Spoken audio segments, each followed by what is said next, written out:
Hello, everybody. I'm Sean Reynolds with Sports. I'm about to be joined by Ken Wiebe from the Winnipeg Free Press. Together, we are the potent combination known as Kenny and Renny. This is the Kenny and Renny post-game show. Unlike a lot of post-game shows that we've seen for a really long time. I mean, what's the record? It was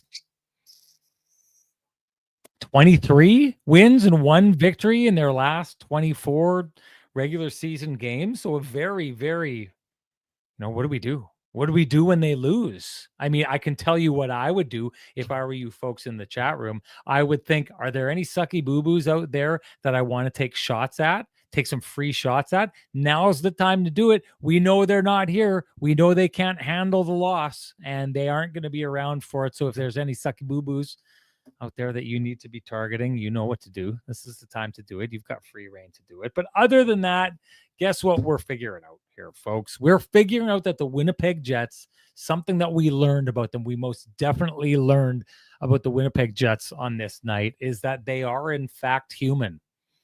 They're not.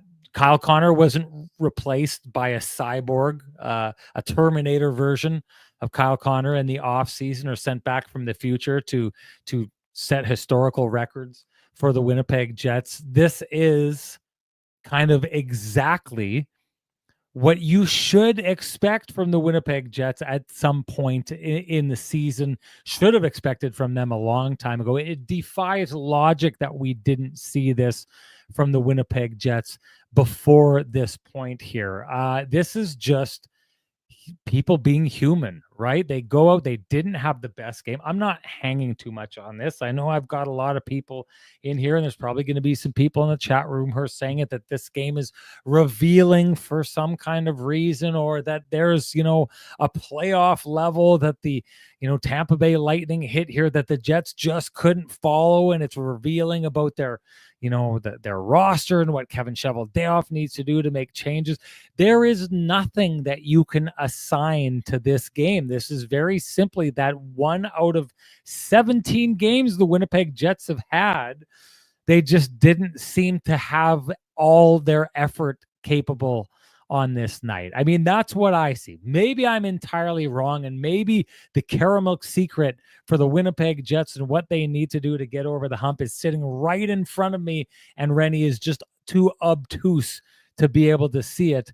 I don't see it that way. It is impossible to be this level of athlete and come out day after day after day after day and just keep coming up with your best and find a way to make things work, right? There's only one team in the history of the NFL that's ever gone undefeated and on their way to winning a championship, right? And in the NFL, you've got an entire week to prepare for your next opponent and do all the right things to make sure that on that very specific day, you have done everything you possibly can to be ready to go and at your top 100%.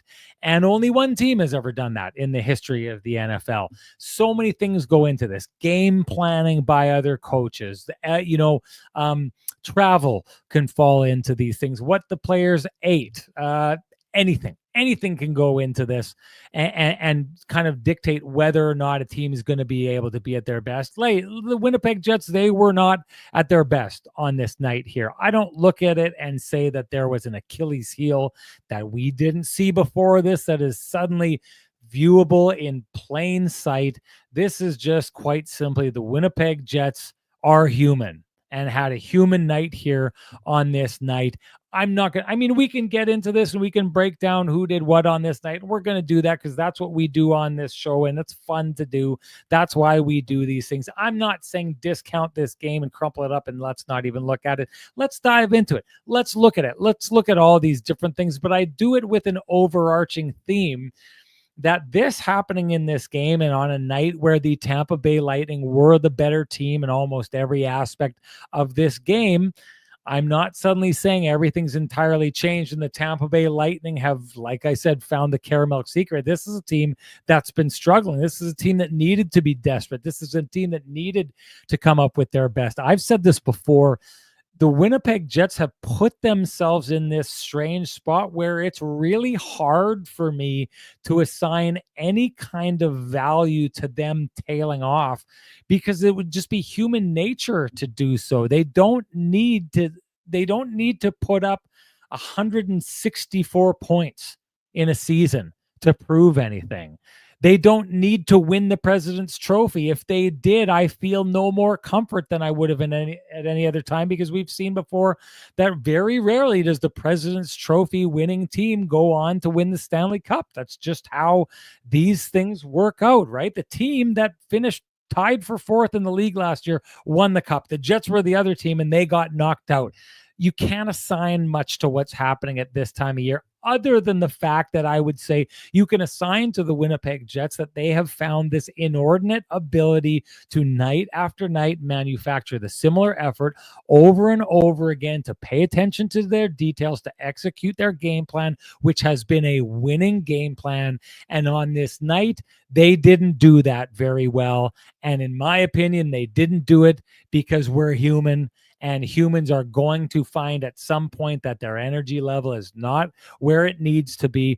Does it make that big of a difference, or is it that big of a deal? It's not. They built up such a lead so far, and really in the grand scheme of things, if the Winnipeg Jets, like the and maybe it's not the best example, but like the not Tampa Bay Lightning, the Vegas Golden Knights, who had an astonishingly good start to the season last year, ended up falling flat on their face during the season and finished in 8th spot, and in the end gave the Dallas Stars everything that they possibly could. So that winning streak at the beginning of the year was not a predictor of what the Vegas Golden Knights were going to do on the year. They fell apart, and them falling apart was not a predictor of how they were going to perform in the playoffs, because they performed very well in the playoffs, just ran into a very, very good team in the Dallas Stars, who have showed they are a class of the West so far. So this is a long way of me saying we're going to get into it.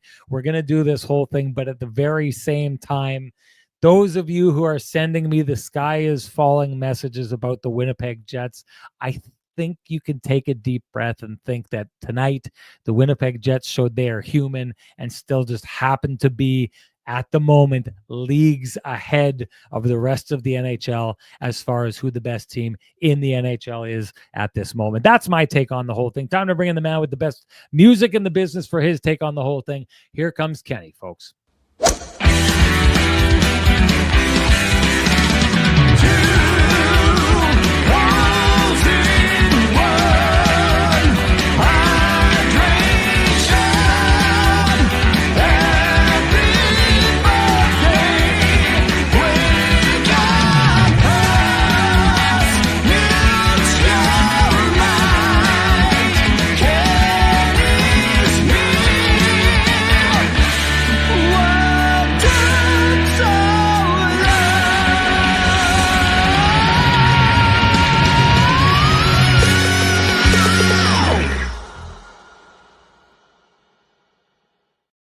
Can we get a tiny little flash of inconsistency from the Winnipeg Jets on this day here? I can tell you right now, the only thing more consistent than the Winnipeg Jets this season, historically consistent team, is how good you always seem to be looking when you're out on the road like you are, Ken. And of course you are, because no one is more consistent at shooting the lights out and making people look like $1 million than Frankie and the boys of Vittorio Rossi. So you know what to do, folks. If you want to consistently hit the heights in a way that maybe not even the Winnipeg Jets can hit, as consistent and historically consistent as they are, you know what to do. Head on down to Corridon Avenue, walk into Vittorio Rossi, loudly proclaim Kenny and Renny sent you, ask for Frankie and the boys, and they will do you up right. Ken, let's just dive right into it. What'd you see tonight?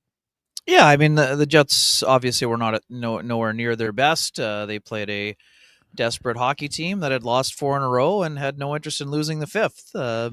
They defended the Jets probably harder than any team they've seen this year. Their neutral zone, I wouldn't call it a trap, but they certainly forced the Jets into making some uncharacteristic plays with the puck. And, the theme after the game from the likes of Adam Lowry and Mason Appleton, they both were singing from the same hymn book. Stubbornness is what they called it. The Jets got a little bit stubborn and turned over the puck at inopportune times and just weren't able to generate enough quality looks offensively for me. Not just that, but it was the zone time that was a bigger kind of issue for me. They didn't make the night very difficult on Andrei Vasilevsky, and that's to take nothing away from Vasilevsky, who became the fastest goalie in NHL history to record 300 victories. So full marks to him. Full marks to Vasi for attempting a goalie goal late in the game that got knocked down by a stick by the Winnipeg Jets for high sticking. But yeah, I mean, this is going to happen. And we talked about this after the loss the Jets had to the Maple Leafs and how, they were sour about it, but there was a little bit of levity, right? Josh Morrissey saying, they were hoping to be the first team to be 82-0, but it wasn't going to be possible. Today, Adam Lowry, when I talked to him about the ability to respond the last time they lost to their only loss, he said, we're a bit rusty when it comes to responding to losses, right? So there's levity there, but there's also, an understanding that the Jets didn't have their best. And again, this was one of those games, Sean, somehow, even though the Jets were down 3-0 at one point, it seemed like the game in Winnipeg where they weren't out of the game, right? All of a sudden they get it to 3-1 and quite frankly, their power play let them down. I mean, the power play that has been their bread and butter this year generated very little offense. There was, puck support wasn't there. The movement was not as crisp. And, if their power play operates at a level that it has up to this point, they get it to 3-2.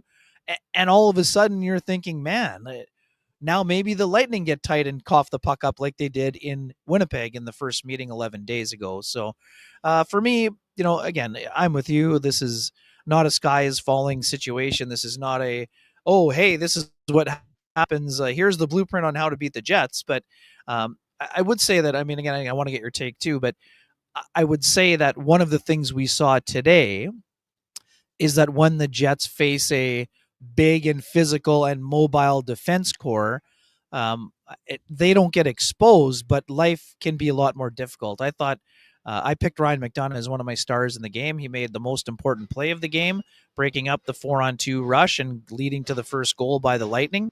And I thought he and Eric Chernak were absolute physical forces and beasts, mostly against the Mark Scheifele line with Gabriel Velarde and Kyle Connor that had been absolutely dominant in the last 8 games, quite frankly. So, and that's not a knock on those guys. That is a shutdown pairing that does that against a lot of highly skilled players. But today, that is something that we saw. And again, that's not even to mention Victor Hedman, who continues to be a force on the back end. So I'm not calling that exposure, but I am saying that what I was thinking of in the moment, Sean, is how it reminded me of how Shea Weber and Ben Sherratt and Jeff Petrie played the Jets in that playoff series that they lost in the second round after sweeping the Oilers. How they kept the front of the net pretty clean and just made life pretty difficult. Again, I understand completely that Scheifele was out of the series after the first game, but you get my point. I think so. That was one takeaway that I had today. Certainly something that I noticed, but yeah, I mean, lots of things to dig into here. Well, I think it's an interesting point you bring up because the one goal that the Winnipeg Jets do get is just a little bit of chaos of them going to the front of the net. They get a bounce off of Adam Lowry and it finds its way into the back of the net. I think one thing that now we haven't had to see this from the Jets this year. It's one of the things we talked last show about how, maybe the Jets, the different, like there's not a lot of differences between last year's Jets and this year's Jets. One of them clearly we've talked about is the power play, and that's something we'll get talking about on this night. But one of the things the Jets did to great effect last year in order to score their way back into games was when it just didn't seem like it was working. They threw everything in the kitchen sink at the front of the net and just got a high volume of shots from the point and very, very high level of tipped pucks that found its way into the back of the net, bounced off players and into the back of the net, like what you saw from this game tonight. Now, to your point, Ken, I found it interesting that even Lowry, the biggest and the baddest of the Winnipeg Jets, gets to the front of the net and finds himself, yes, he gets to the right place, he gets the payoff for it, but even he is getting pushed down to the ice in that situation, kind of highlighting what you're talking about. the Tampa Bay Lightning have a defense core that have three big guys back there that can make life a little bit miserable for a team like the Winnipeg Jets. And what they did is they made life really, really easy on their goaltender, Andre Vasilevsky, tonight. So we've talked about this and how life has been pretty darn good for Connor Hellebuck this season and what the Winnipeg Jets have done for them. I think you point out something that is extremely astute. The Winnipeg Jets on this night were not able to get to those dirty areas to cause that chaos and create, that little bit of a panic kind of session that the Jets are able to create by getting to the front of the net and moving that puck around. The Nino Niederreiters have been the guy, the Adam Lowrys have been the guy this year that when they needed to cause a little bit of chaos and drag the game into the alleyway, I will say this, that I think you're 100% right. The Lightning defense did a really good job of clearing that up. And what I saw from Andre Vasilevsky was an extremely comfortable Andre Vasilevsky on this night, who is left to his own devices. And I've said this before, like I've talked about Connor Hellebuck. If you give Connor Hellebuck a situation where he knows where the shot is coming from, he's going to make the save. Well, conversely, if you allow Andre Vasilevsky to see the puck and feel comfortable, you're not going to beat him easily. And this was most definitely one of those nights. This has like John Cooper kind of, this is what we need to do here tonight, energy all over it, and they did it. I wonder, Ken, if you take a look at some of the other things that happened, specifically, let's go to the power play and see. Oh, well, no, you got something to say before we go in that direction? Yeah, just regarding Cooper, Sean, I mean, for people who didn't see, I mean, John paid them an incredibly huge compliment in the morning and saying how what impressed him most, and he said one of the best attributes the Jets have is that they don't beat themselves. You and I have been around John Cooper at when the stakes are high and when the lights are shining, and he's not afraid to turn on the charm when the Canadian reporters come to town. Like, this was not a blowing smoke at your opponent. What it was, though, gave you a glimpse of the game plan. So you're flattering the other team for their ability to not make mistakes and beat themselves, yet you put in a game plan which forced them to, in fact, make mistakes and beat themselves, right? So I thought that was kind of an interesting just bow to put on what you were talking about there. Because again, it's funny. In real time, I thought it was maybe more of a backhanded compliment than a compliment. But when I went back and listened to the tape, John closed out the conversation by saying, and as someone who knows a thing or two about winning, Sean, he said, if you can stick to that plan, you're going to win a lot of hockey games, which is part of the reason the Jets are 15-2 right now. So anyway, sorry, I just wanted to tie a bow on that, and we'll go to that. Let's not jump to the power play right away. Let's kind of jump to what's that? What are you looking for? Go to here. This is the biggest, most important play of this is the biggest play of the game for me in a lot of regards. All right. And Blake Grist says, Fleury with a poor 2-on-1. Stanley injured. The runway is clear for Ville to take off. First of all, Blake, I don't agree with that assessment at all. What I would say is that it was miscommunication by Miller to Fleury. I can't hear what was said, but based on what happened, a switch off occurred because Miller told him to switch off on the back check, where, Sean, you played some defense. The play there was for Fleury to challenge Nick Paul, and Colin Miller should have picked up the trailer because he was the chasing guy. That's not Hayden Fleury making a mistake, Blake. He did what his partner told him to do, but it was the wrong thing for his partner to tell him to do. So I don't put that on Fleury at all. And Fleury's played quite fine. And as far as Ville goes, he's feeling better. That's true. I still think, Sean, that Ville should be playing games with the Moose before he plays an NHL game this year. That's my personal view. That's not a knock on Heinola. I would say this about any player that has missed as much time in the last 2 years as Ville Heinola has. In order for the Jets to put him in a position to have a chance to win the job on the third pairing, Ville should go to the report to the Manitoba Moose, play a few games, as many as it takes for him to get up to speed, then call him up and let Ville play for good, unless he doesn't handle the job. But I think he can handle the job.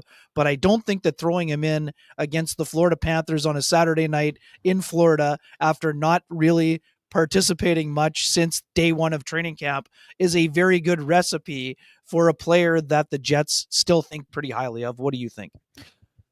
Uh, I mean, okay, I agree with you. I agree with everything that you said. I just still think that it's strange that with the Winnipeg Jets last year, when he made the team and then breaks his leg or has his ankle issue.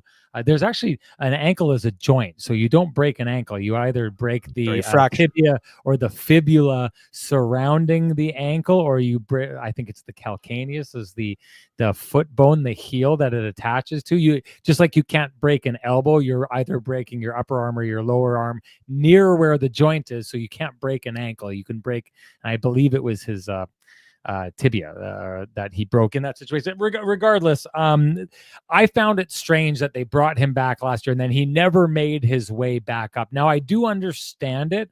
I understand that the Winnipeg Jets were rolling last year and they were thinking to themselves, do we really need to introduce something new into this? I just wouldn't want to see that happen again. I want to see a scenario. So I agree with you. It's a tough task to say, okay, Billy, we're going to grab you and we're going to throw you in right now, because I think what we saw with Logan Stanley was it took a little bit of time for Logan Stanley to play his way into a position. Now, if you're the Winnipeg Jets and you've been winning and you've given yourself a lot of runway and you've given yourself a nice little buffer, maybe it doesn't matter the same way it didn't seem to matter to them to put Logan Stanley in. So maybe you grab Billy Hanlon and you grab him and you put him in and you just go with it. I wouldn't think it's the worst thing in the world, but I do think that you want to set people up for success, especially a player like Ville Heinola, who still, regardless of how long this has been going on for, is a guy who's trying to cut his teeth and establish himself in the NHL. So we know how Scott Arniel feels about these situations. We know Scott Arniel wants to put guys in a situation to succeed. He wants them to do their best. So with the opportunity to put Ville Heinola with the Manitoba Moose, to get his feet underneath him, to get his game up to speed,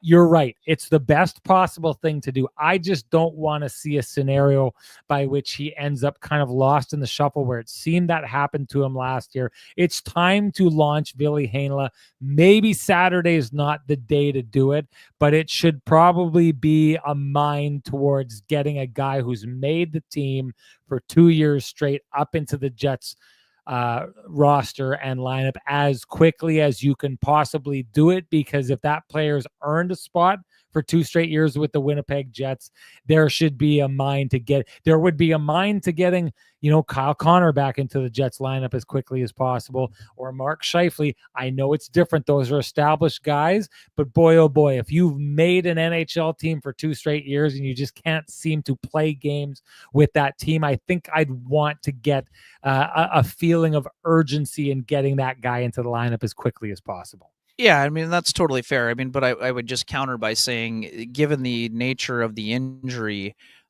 he suffered, from the people that I talk to that either follow the Moose closely or have a pretty good handle on those things, Ville didn't really get back up to the speed he was at when he won the job initially.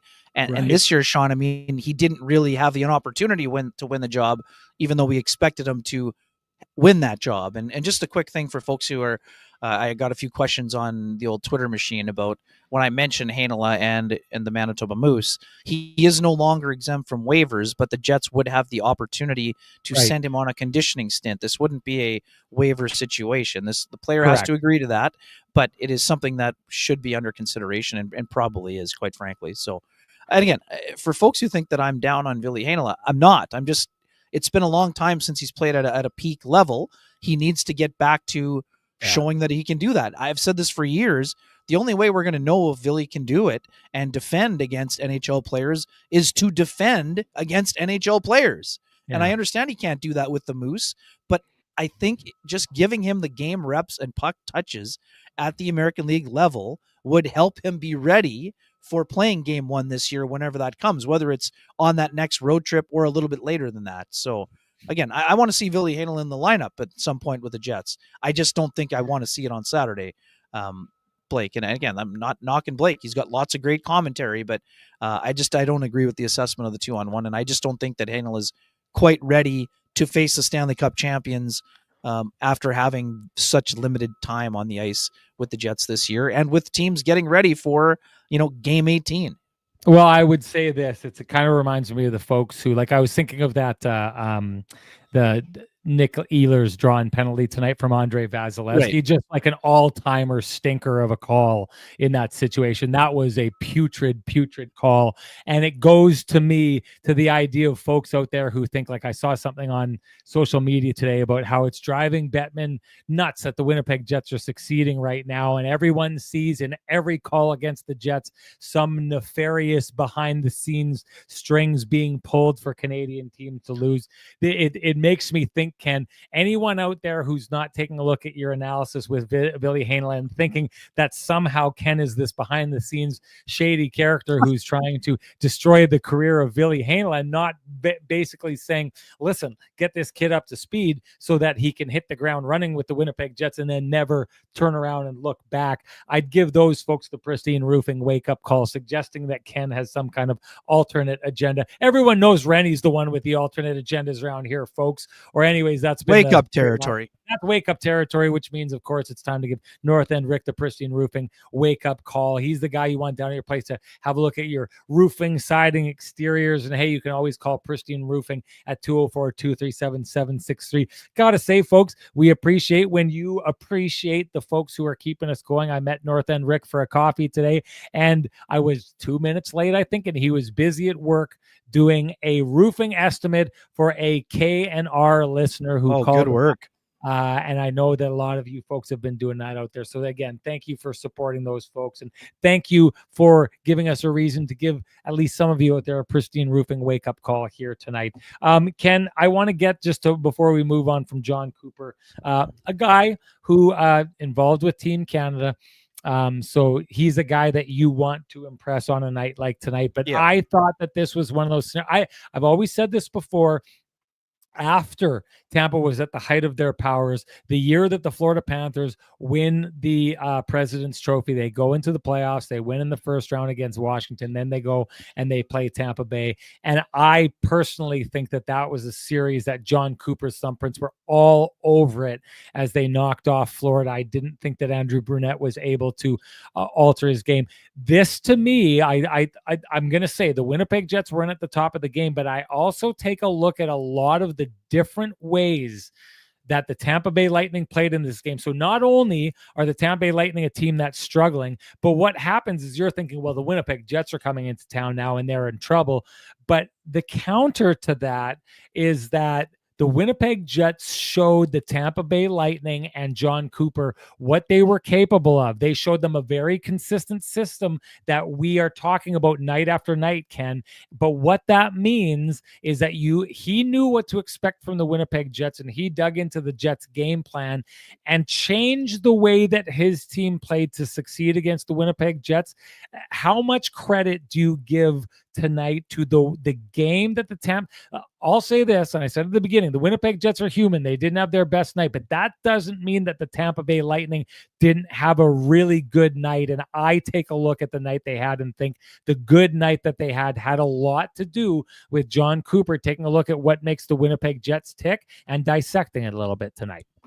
Yeah, I mean, that's totally fair. I mean, the Lightning also had a week to prepare for this game, knowing that the Jets were on the schedule and that it was their second time facing them. So for sure, they get credit for that. But they also had different circumstances that they were working with. And what I would also say is that, just being around the Lightning room, obviously, Sean, things are different around here. I mean, we've been around the Lightning a long time. Stamkos isn't here. Steven Stamkos is not here. That means it's a different vibe around the team. I mean, he's a great leader, and probably the best player to wear the uniform, with all due respect to guys like Vinny Lecavalier, and even Victor Hedman, who remains here. I had a good talk with Hedman in the morning, Sean. He also said, we're talking about how the Jets handled the Lightning. I mean, they had 2 empty net goals in that 7-4 win, right? So right. Hedman said, if you have a good team up 2-0 against them, you got to close out the game. Yeah. So again, he was taking nothing away from what the Jets did, but winning teams find a way to close that game out. So of course they were sour about the way that had gone. They were also sour about losing 4 games in a row, even though one of them was in a shootout. I mean, the Lightning have built a strong winning culture. We talked about it with Connor Geeky in the morning, and this has been just a great fit for him so far. But yeah, I mean, for sure, the Lightning were prepared. Scott O'Neill knew in the morning. I mean, Dylan DeMello mentioned it right away. They expected the Lightning to come out. When you have that much time off and you're a quality organization and you've lost 4 in a row, you better bring your best when the best team in the league is coming to town. So absolutely stick taps for the Lightning. And a lot of that was their plan, for sure. But a lot of that was execution by them and an inability to execute for the Jets specifically.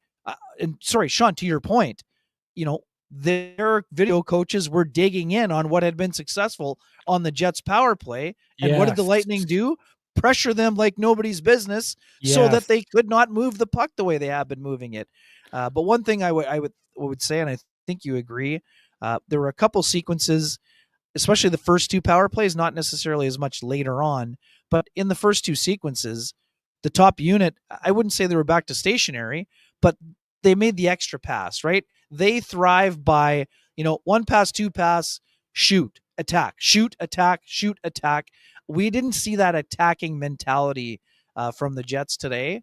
And I think that was part of and again, that's part of a great plan against them. And hey, Davis Payne knows that teams are going to adjust and adapt to them.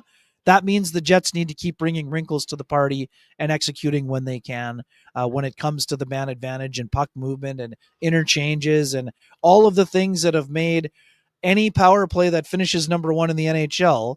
Right. It's not just rinse and repeat. Even when the Lightning had Stamkos and when the Capitals are peak Ovi one-timer, you can't just have one-timer available as an option. The Jets know this from the Line A era. They had 3 one-timer options during that power play, and that's why they were a top 5 power play team. So, yeah, I mean, absolutely, the Lightning and their coaching staff deserve credit. But again, for me, it's the execution of those game plans that is essential, and that's to take nothing away from coaches. I think John Cooper's one of the smartest people in the NHL, one of the best guys to talk to, but also one of the best coaches. That's why there are, 2 banners hanging just in front of me. Yeah. And they went to a third and almost could have won a third if they had had a few things go their way. Well, here's what I saw on that power play. I saw the Lightning cut the ice in half, right? And what I mean by that is the Jets do such a good job of moving it around the horn. So Scheifele up to Morrissey over to Kyle Connor. What I saw tonight was there was a lot of times where they forced a pass from Mark Scheifele either up to Josh Morrissey, and then when it was there, Josh Morrissey had 2 options. He could shoot the puck on net in a game where we just talked, Ken, that the Lightning were doing a really good job of keeping the front of the net pretty clean. And then if you're shooting it to the front of the net, that's just giving an opportunity for a guy like Andrei Vasilevsky to glove it and get a whistle and start all over again, or go back down to Mark Scheifele. The pass over to Kyle Connor was not really readily available tonight. And if it was, Connor had to take himself so far out of a dangerous position that it was basically like a reset. It was move it over to him. And then, so what I'm saying here is what I saw quite often was Morrissey would get that puck and then he'd have to move it back down to Scheifele, and Scheifele would get the puck. And then sometimes he would move it down to Vilardi, but because the front of that net was so clean, Vilardi gets really dangerous if he gets his butt against that post and gets the puck there, because then he can take it hard to the front of the net with one of those moves and those great hands he has and try and score, or he can move it up into the slot, or he can move it across to Kyle Connor. Instead, they didn't give him that ice. So when he got the puck, he was down below the goal line in a non-dangerous spot. The only place he had to go was back up to Mark Scheifele, right? They cut the ice in half in a way where they kept it where the puck was in its least dangerous spot. Now, this is one of those things. What's made this power play so dangerous is it's turned everybody into a weapon. Kyle Connor is a weapon when he shoots there. Nick Ehlers is a weapon where he is able to get up into that bumper spot. Vilardi is a weapon if he can get the puck close to that net, but they only gave Vilardi the puck behind the net. They only gave Josh Morrissey shots that were ones that Andre Vasilevsky was going to easily be able to see. They did not give Kyle Connor one-timers. They definitely didn't allow him to have the puck and skate in and shoot the way he does. And they kept it to Mark Scheifele, who can, as great as he's been this year, has a tendency, especially on the power play, to get a little Wheeler-esque in that he doesn't want to shoot the puck into the back of the net. He wants to be the guy who passes it and sets up the shot. So this is great coaching in this situation here. And this is why we bring this up and give it credit. And it's why in this situation, even though I've got someone here who is trying to goad me into an invite into my hot tub, and Jefferson Peters, who says time to break up that third line, I'm just not taking that seriously. And I'm going to go to RB, who decides, instead of taking a look at what's happening here tonight, he wants to lean into the excuse machine. And I hate it when that happens. It's good to break it down and see what went wrong.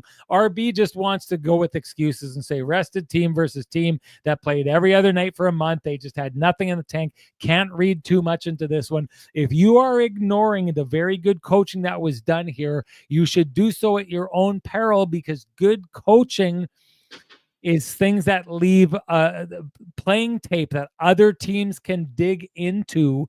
And that's what I think that the Tampa Bay Lightning did here tonight. This, to me, is the first real challenge to the power play of the Winnipeg Jets, in that I think Cooper went into his room and he came up with a plan to neutralize the Jets power play. It's the most effective I've seen a team do so far. So RB, this is a cold take, and that means you've earned yourself an invite into my Arctic Spas hot tub. Why? Because there's no such thing as a cold take in an Arctic Spas hot tub, especially the one with the Spa Boy package like mine has. You got to head on down to Arctic Spas, talk to my boy Dustin. He can hook you up, because some of you sometimes need to have these ice cold takes thawed away, and nothing does it like an Arctic Spas hot tub, folks. Anyway, I will say this too, Ken. I found this interesting. The Rangers game the other night is an example of a team just coming in and saying, hey, we're going to fire it from the hip, and we think our game stacked up against their game is going to do the trick. And clearly that didn't do it.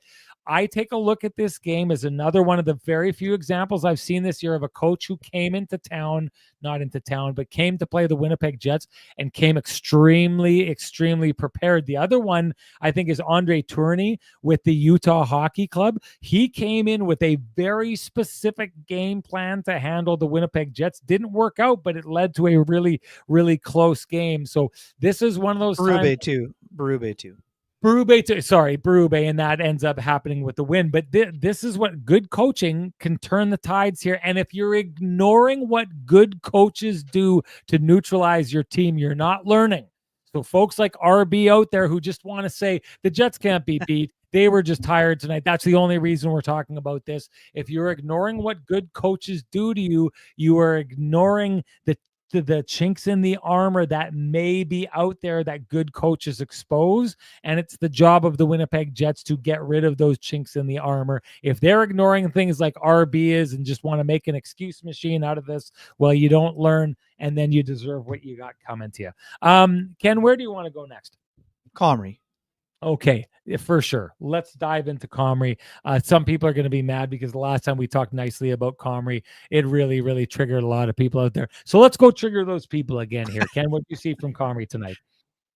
Yeah, solid effort. 25 saves wasn't just it. It was the type of saves he made when it forced the Jets to stay in the game, even though they really, quite frankly, Sean, they had no business being in this game on a lot of fronts. And that's also a testament to, even when they don't have their B game, they still were able to stay. It was a 3-1 game for a good chunk of it. So for me, I thought that Comrie was very stable. I know that, yes, did he go down a little bit early on the Hagel shot? Yes, but the shot was barred down. It didn't matter if he went out too far or slid too far or not. He went out to challenge, and the guy had to literally go crossbar down in order for it to be a goal. Shot by Gensel is a great shot. Tip by Cirelli is a great tip. Nothing he can do on that. So T. Konopoli said, job of the backup is to give his team a chance to win. That is exactly what Eric Comrie did today. Was it a slow-ish start? For the team, it was. I didn't fault Comrie at all. I mean, of course, would he like to make a save or two out of the three allowed? Sure, but that's what every goalie who wants to win and gets to this level wants. But there were no soft goals on Comrie, and a couple of the high level saves he made are absolutely ridiculous. The save on Cirelli at the end of the second is ridiculous. The push across in the third to stop Kucherov's one timer is also a all world kind of save. So yeah, I mean, we talked about this a lot. The Jets were fortunate enough to have the best backup in the league last year. Is Comrie going to be that this year? I don't know that anyone is saying that he is, but the fact remains he has done his job. He's done his job in giving his team a chance to win in all three games. His save percentage is still at .909. That is above league average. If Eric Comrie provides league average or better goaltending in his 20 to 23 starts, that's a successful season under any circumstance. So folks who think that Comrie was the issue today, and I see some people saying in the chat they should have started Vasilevsky against Hellebuck. Folks, you can't play Hellebuck every game. You can't. Where do you play him? If you don't play him, you want to play Comrie against Florida? Connor Hellebuck started 5 games in a row. It was time for Eric Comrie to start, and it's time for Eric Comrie to start next weekend against the Nashville Predators when the Jets play their first back-to-back of the year. That's the job of the backup. 5 times in 21 games will be the right amount for Eric Comrie in the first quarter of the year. It will allow him to get to 20-plus starts, which is what the Jets need him to do. I just want to go out and state the obvious. There was like 3 or 4 candidates in this game for the keg save of the game.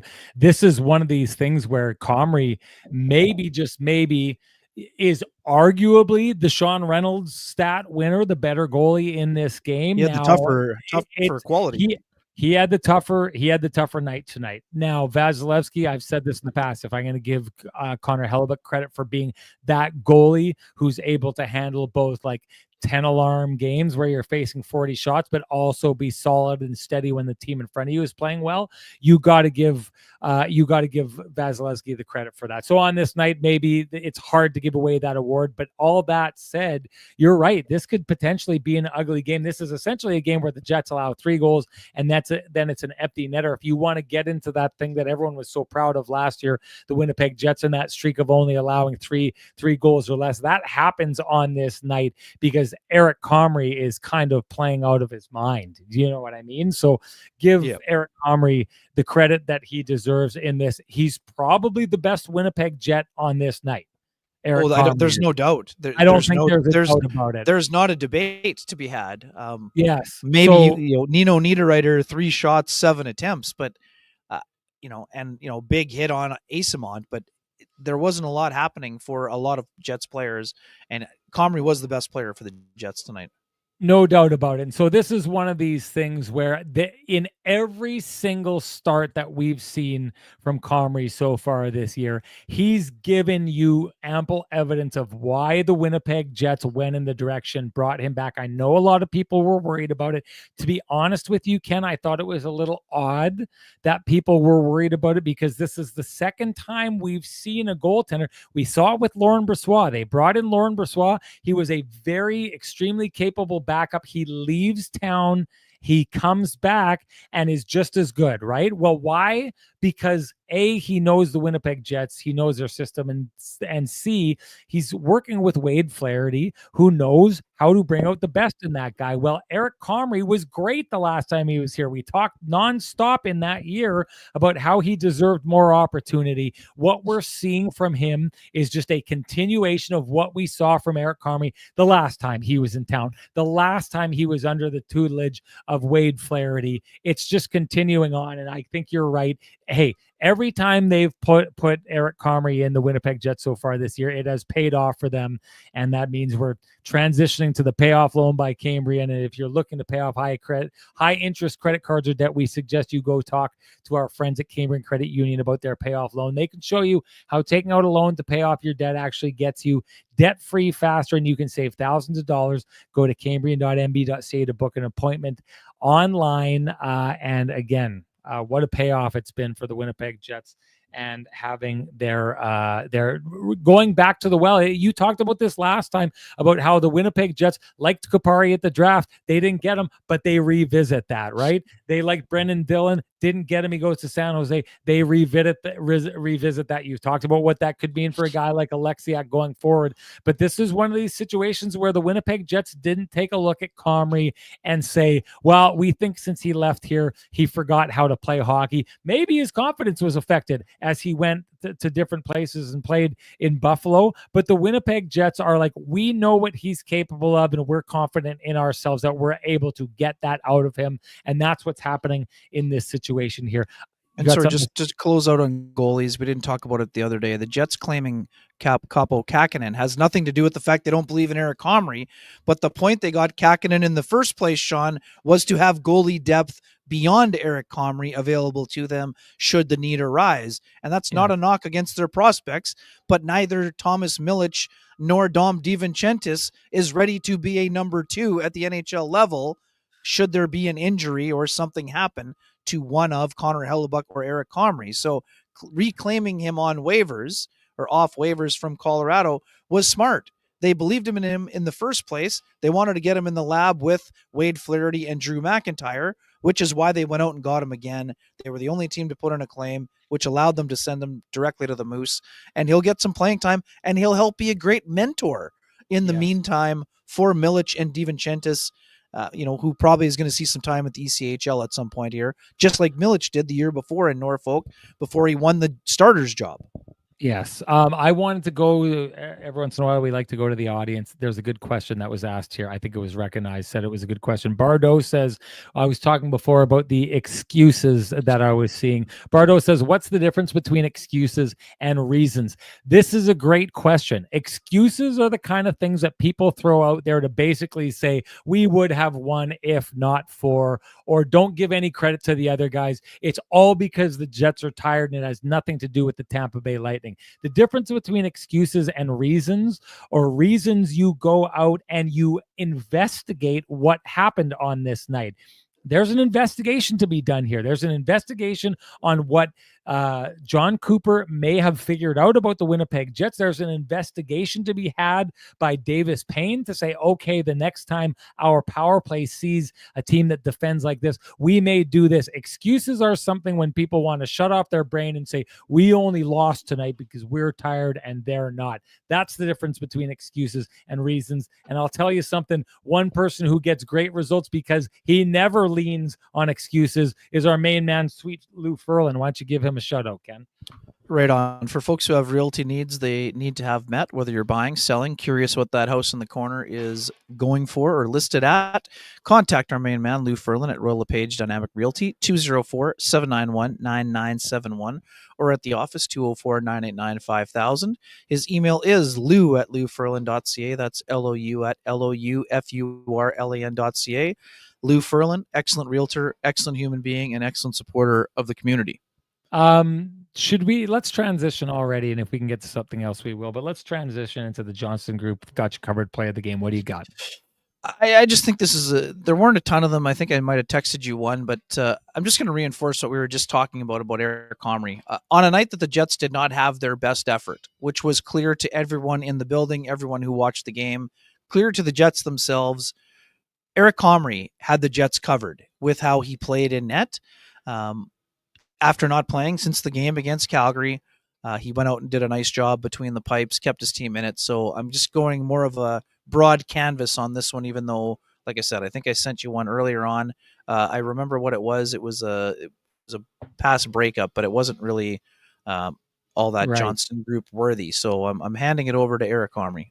I'm going to go to a little bit of an overarching one on this one. And Kishore is talking about Fleury on this one here. Sorry about that. I just wanted to bring that up. But I'm going to go like an overarching Fleury coming in here and talking about the Winnipeg Jets losing Logan Stanley and Ville Heinola to injury on a defense core that a lot of people were concerned about coming into this season. Colin Miller being a player that the Jets barely used last year and becoming a mainstay on the back end. we're looking at, if you're talking about Ville Heinola, maybe people being concerned about Ville Heinola's ability to transition as an NHL player, which we have not seen yet. We still have to see that. People concerned about Logan Stanley being able to be an everyday NHL defenseman. A lot of concern with that all the time in our chat room here. People concerned about whether or not Colin Miller was going to be able to jump in and be a full-time player that helped the Winnipeg Jets improve as a number 5 or number 6 defenseman. People concerned about Dylan Samberg and his ability to go up to the second pairing and see what he could do there. Fleury is just another example of the fifth, sixth, seventh concern that people had about the Winnipeg Jets defense core. And I think what we've seen from Fleury in the last couple of nights here is he's just another guy who can come in and play the role required of him that the Winnipeg Jets need of them. It is really kind of crazy to take a look at on paper what is happening with the Winnipeg Jets defense this year and how good they have played. A guy like Fleury comes in here and rightfully creates a debate about whether or not he should be in the lineup full time ahead of a Logan Stanley. It's a proper conversation to be having here, but what should not be lost in here is the idea that the Winnipeg Jets have just gone out and found names that a lot of other people in the league would have looked at and thought, well, that's just an example of the Winnipeg Jets having a weak defense, and they've gone in the other direction and just been another example of how the Winnipeg Jets are finding pieces that fit into their system and are able to carry through the system. And Fleury is just another one of those pieces that have had the Winnipeg Jets covered on this season. That is my take on the Johnston Group Got You Covered play of this game. And hey, do you run a small business in Canada? Look to Canada's #1 employee benefits plan, Chambers Plan, to give you a competitive edge. Chambers Plan is the simple, stable, smart choice for over 30,000 businesses countrywide. Visit chamberplan.ca to learn more. Ken, that brings us to our keg hashtag, the keg save of the game. What do you got? Yeah, like I said, there's several really good ones, and I actually think one of the best ones that we didn't touch on yet, the save he made off the mask from Hagel, I think it was in the first period, was actually a really good save also, given the time in the game. But I think the save off Cirelli is top notch. It's, not quite a buzzer beater, but this is point blank in front of the net. Beautifully, I think it was Kucherov that passed it to him again. I don't remember completely, but that's my recollection. Anyway, first step, wide open, wasn't fanned on. It was hit hard. Good chance. Comrie gets over, makes the save, and again allows his team to get to the room within striking distance. Because eventually they got a power play that was coming right late in the period. So, yes. Anyways, that for me was my keg save of the game. Yeah, and so the Tampa Bay Lightning, I'm going to bring this up just as an example of another great save that could be thrown in there. You're probably right with that one. That was the biggest wow factor, and it was also one of those things where if Tampa scores at that moment, it's probably okay, curtains. Yeah, throw this game out. But that power play continues into the third period. And is it Kucherov, Ken, that they set up a great power play and pass over and a one-timer? Yeah. And to me, what it looks like on the ice at that time is every single Winnipeg Jet defender is fooled by that and is not expecting the puck to come from there, except for Comrie. It's just another example, Ken. If anything, maybe it's not quite as nice a save as the one that you're talking about. I think it's on Kucherov.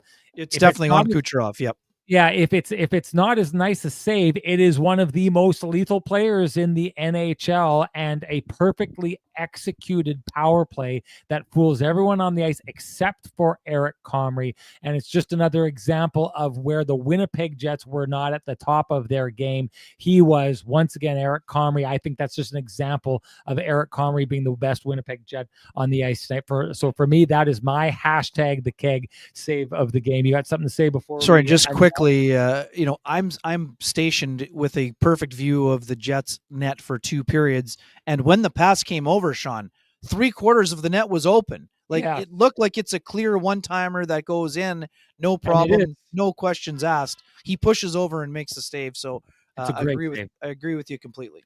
Yes. Okay. So that's my hashtag, the keg save of the game. You heard even Ken agreed with it. So it should be the hashtag, the keg save of the game, but it's not, because I don't get to determine that, nor does Ken. We get to weigh in on it. But what you say matters the most. And what you say matters the most, because if you do share with us your hashtag, the keg save of the game, you're automatically entered to win a $50 gift certificate usable at any of the 3 fine keg locations here in the city of Winnipeg, each location finer than the last. And our winner from our last show, that would be Memories Destroy Us. Memories Destroy Us.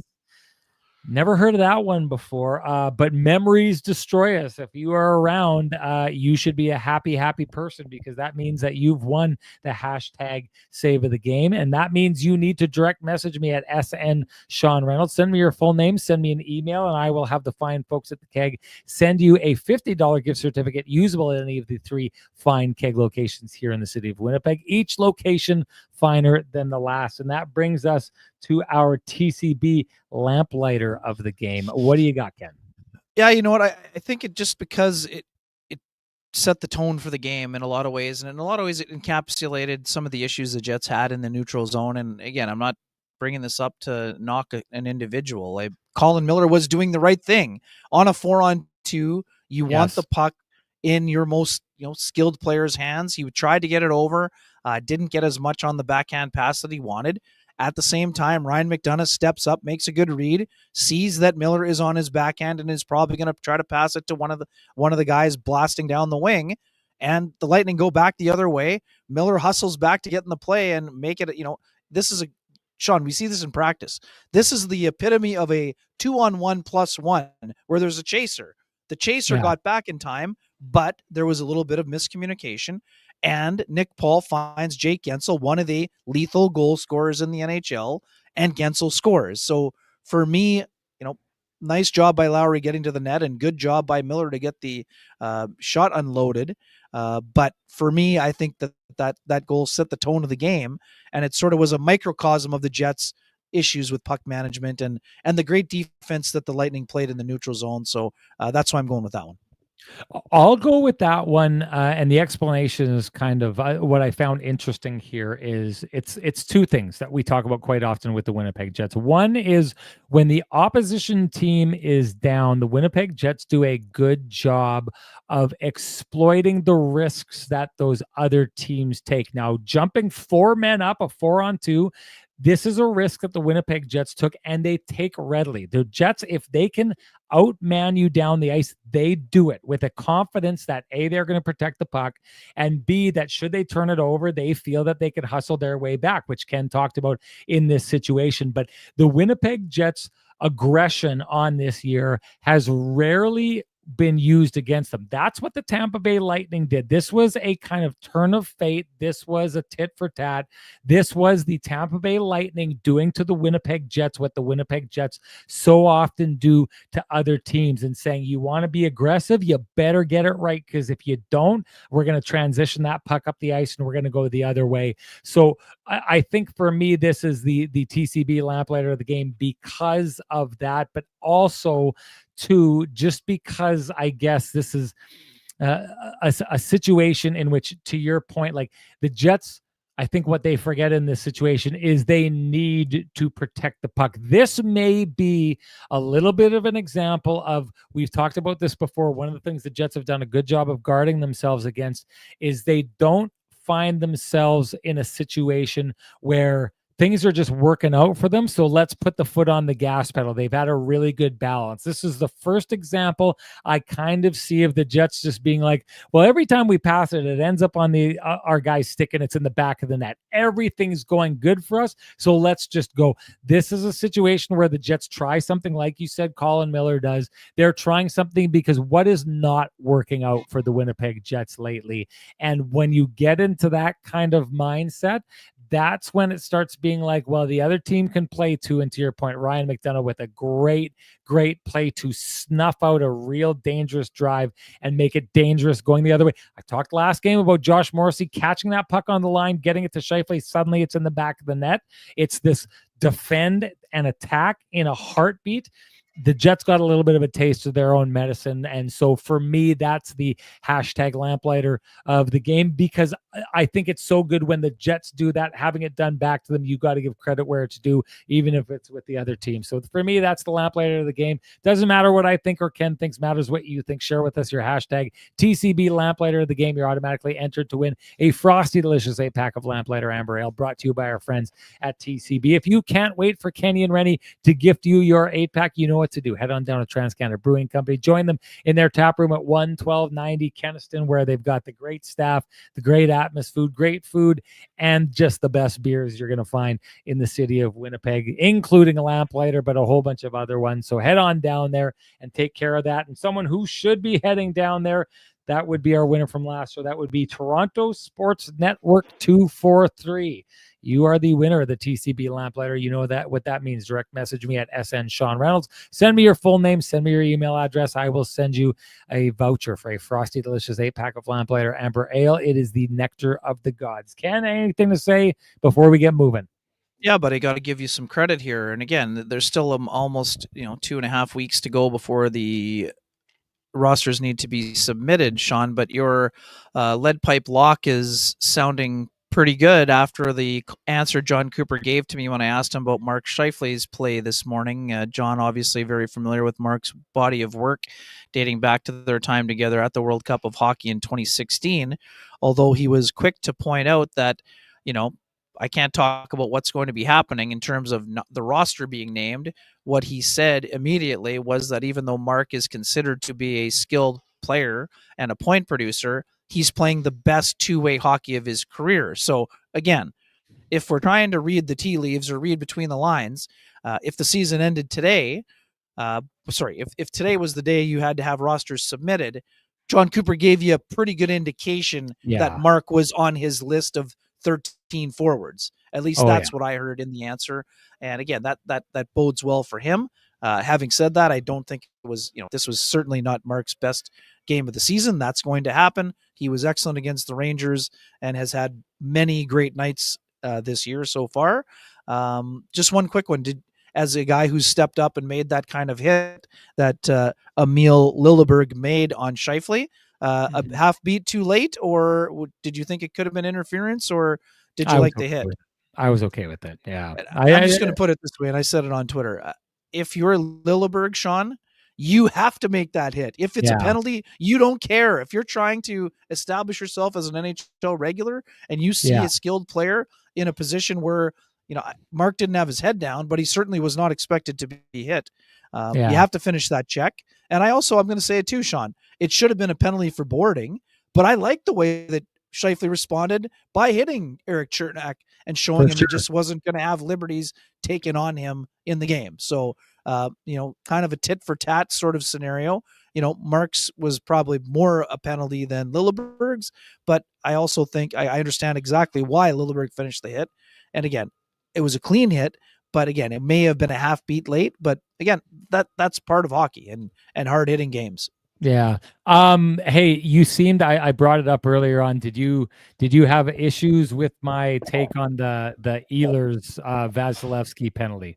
I don't have an issue with it, but I would say, Sean, who had the bigger dive? Was it Kucherov in the neutral zone, or was it Ehlers? It was clearly Ehlers. Well, I'll just say this. I don't think it's a good thing for that tape of Ehlers drawing that penalty to be out there with referees. Like, I think that's one of those things where we're not going to dive into it too much, but that is just a complete and total flop. And in the moment, it works, right? You suckered a ref into making a call he never should have made. And I put this on the ref more than I put it on Nick Ehlers. Like, what he thought he saw there is just absolutely outstanding. Like, that was, to me, that was just like a really, really bad call. But I think the worst part about it is if I'm a ref, I feel like, geez, boy, oh boy, like I took the bait, I swallowed the lure whole, and I'm not happy about that. If I'm a ref, that in a situation like that is not a penalty in any universe. And what makes it a penalty is it probably catches the corner of the ref's eye, and because Ehlers goes down so hard, he's thinking something must have happened there. I don't think that's good video to exist out there for a ref to look at it. Because if I'm that ref and I'm looking at that and other refs look at that, I think Ehlers gets a reputation for being a diver if he keeps doing something like that. Maybe it works in that game. Maybe if they get a power play and they score, we're talking about, the high IQ of Ehlers to go to that area and draw that penalty. I think this is one of those long game things. And it's like, if I'm Ehlers, I don't like that tape is out there of me clearly diving and suckering a ref in that situation, because I don't think it helps me down the road. Yep, totally fair. And for Larry mentioning 0 for 5 is a big hit to the power play percentage, which went in at 42 plus. They're down to 38%, but still leading the league in that category. And again, it's some unfortunate in a game for them. The fifth penalty lasted 1.7 seconds, but it still counts as a 0 for 1. But having said that, we said it, Sean. The Jets' power play was not good enough today. It's been good enough on a lot of nights, but today it wasn't executing at that level. And we'll see how they respond against a Panthers team that is also pretty aggressive on the penalty kill as well at times. I'm not sure that what Phyllis is saying here. She's saying she doesn't buy it. If what she's meaning is because I don't think I think once upon a time in this league, if you dove, refs really went out for retribution with you. I think we talked about it at one time. Yep. I think Mark Scheifele for a lot of years did not get good calls from the refs because of the reputation he had with refs. Maybe Phyllis is right in here if her point is that maybe we don't do this that often in the league anymore. If Phyllis's assertion here is that this wasn't a dive, go look at the video. This is a clear-cut dive in this situation. I stand by what I say. I don't think it's good to put one over on refs in situations like that, because I think it has, whether it comes back on him or not, it has the potential to come back on him. But if Phyllis is trying to say that this is wrong and that this wasn't a dive, I implore you just go look at the video. I think it's pretty obvious what happened in this situation. Anyways, that's it for us, Ken. I talked about imploring. I would implore everyone out there that if they appreciate the conversations happening in this space, that they please appreciate the contributions from our sponsors who fight to keep the conversation going in this space. For us, that's Vittorio Rossi, Cambrian Credit Union, Pristine Roofing and their wake up call, Sweet Lou Furlan, Arctic Spas, the Johnston Group, TransCanada Brewing Company, and of course the Keg. Thank you to them. Thank you to all of you. Ken, I'm hopping on a plane tomorrow. I'll join you down on the road there for a big tilt. People are going to love I think someone referred to it as the Pomo Cup earlier on, but back-to-back games between the Florida Panthers in their building and then in the Winnipeg Jets building. Should be two great hockey games we have coming up here. We'll get to cover it live down there, Ken, you and I, where I won't be dressed like the slob I'm dressed like today. I will be a Vittorio Rossi man. I'm looking forward to it, as I'm looking forward to catching up again with all you folks, and you especially, Ken. Looking forward to it. We will safe travels, buddy.